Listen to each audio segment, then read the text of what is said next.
হরে কৃষ্ণ, রাধে রাধে বন্ধুরা। তো আজকে দেখো চলে এসেছি ঝাড়গ্রামের ইস্কনে।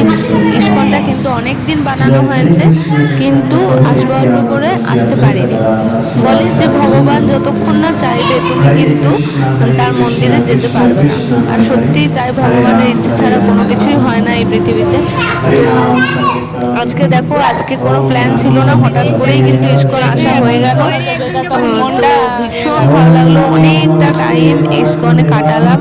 তো ঝাড়গ্রামের কে কে তোমরা এই ইস্কনে এসেছো কমেন্টে জানিও। আর হরে কৃষ্ণ রাধে রাধে লিখে যেও কমেন্টে। তো ভীষণ ভালো লাগলো, ভীষণ ভালো লাগলো, মানে তো আর ইস্কন মানে তো আর কোনো কথাই নেই, কিছু বলারই নেই। এত ভালো লাগলো, এত আনন্দ কাটলো দিনটা, খুব ভীষণ ভালো লাগলো। তো কয়েকটা জিনিস দেখছিলাম ইস্কনে, তো কিছু জিনিস কিনলাম।